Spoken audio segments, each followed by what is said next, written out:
Hello दोस्तों, अब हम अपने चैनल में आप लोग को स्वागत करते हैं ना। ये साइंस का ना वेरी वेरी इंपॉर्टेंट क्वेश्चन जो एनसीईआरटी के बुक पर आधारित है। साइंस का ना जो ना वेरी वेरी इंपॉर्टेंट क्वेश्चन जो बिहार शिक्षक भर्ती 4.0 आने वाला है, शायद अप्रैल में आ जाएगा ना। अप्रैल तक आ जाएगा, अप्रैल के लास्ट तक। अभी तक टीआरई 3 का नियुक्ति पत्र बढ़ाया जा रहा है ना, देखिए।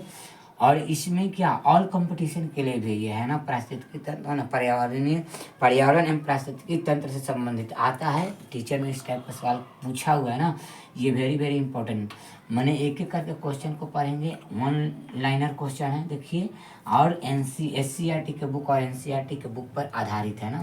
देखिए क्या कह रहा है क्वेश्चन, यहाँ पे क्वेश्चन कर है ना, पारिस्थितिकी किसके मध्य पारस्परिक संबंधों का अध्ययन है। तो ऑप्शन नहीं वाले इसका राइट आंसर जो होगा था जीव, समुदाय और वातावरण के। क्या होता है जीव, पारिस्थितिकी किसके मध्य पारस्परिक संबंधों का अध्ययन है, तो जीव, समुदाय और वातावरण के। पर्यावरण के दूसरा नंबर क्वेश्चन, पर्यावरण के 3 प्रमुख घटक कौन कौन सा है। जैविक संगठन, अजैविक तथा भौतिक संगठक तथा ऊर्जा संगठन। यानी कि पर्यावरण के 3 प्रमुख घटक कौन कौन सा है, तो जैविक संगठक, अजैविक तथा भौतिक संगठक तथा ऊर्जा संगठक। देखिए सर्वप्रथम गहन पारिस्थितिकी शब्द का प्रयोग किसने किया था, अर्निनेस ने। यानी कि सर्वप्रथम गहन पारिस्थितिकी शब्द का प्रयोग किसने किया था, अर्निनेस ने। घास स्थल, वन तथा मरुस्थल किस प्रकार के पारिस्थितिकी तंत्र के उदाहरण हैं, तो आपका जो स्थलीय पारिस्थितिकी तंत्र होगा। यानी कि घास स्थल, वन तथा मरुस्थल किस प्रकार के पारिस्थितिकी तंत्र के उदाहरण हैं, तो स्थलीय पारिस्थितिकी तंत्र के।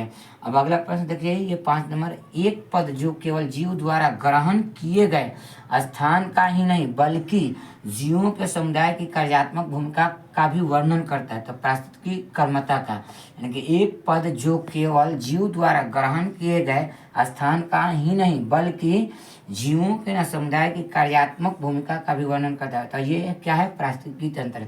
देख इसमें 6ठा नंबर क्वेश्चन क्या कर रहा है, 10% नियम किससे संबंधित है, तो ऊर्जा के खाद के रूप में एक पोषी स्तर से दूसरे पोषी स्तर तक पहुंचना। ये सब क्वेश्चन देखिए कथन के रूप में पूछ सकता है। 10% नियम किससे संबंधित है, ऊर्जा के खाद के रूप में एक पोषी स्तर से दूसरे पोषी स्तर तक पहुंचना।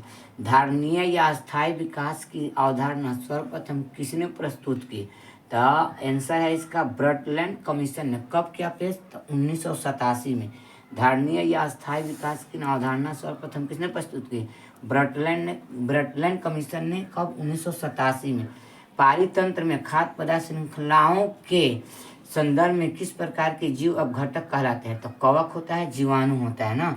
पारितंत्र में खाद्य श्रृंखलाओं के संदर्भ में किस प्रकार के जीव अपघटक कहलाते हैं, कवक और जीवाणु।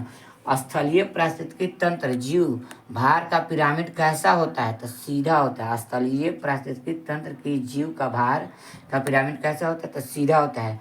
अब देखिए लास्ट क्वेश्चन है 10 नंबर, 10% का नियम किस वैज्ञानिक ने दिया था, तो रेमंड लिंडेमैन ने। 10% का नियम किस वैज्ञानिक ने दिया था, रेमंड लिंडेमैन ने। तो ये देखिए वेरी वेरी इंपॉर्टेंट सवाल है ना, इंपॉर्टेंट सवाल है ये, वेरी वेरी महत्वपूर्ण सवाल है ना। ये एससीईआरटी और एनसीईआरटी के बुक पर आधारित रहता है ना। इस टाइप से क्वेश्चन पूछा जाता है। ऑल कंपटीशन में खासकर स्पेशल बैच चलाया जाता है आपको टीआरई 4 जो वैकेंसी आने वाला है ना, उससे से रिलेटेड है क्वेश्चन ये। अगर जो कंटेंट अच्छा लगे तो चैनल को सब्सक्राइब कीजिएगा, लाइक कीजिएगा, शेयर कीजिए, ताकि आपके पास नोटिफिकेशन जाते रहें। Thanks watching for video.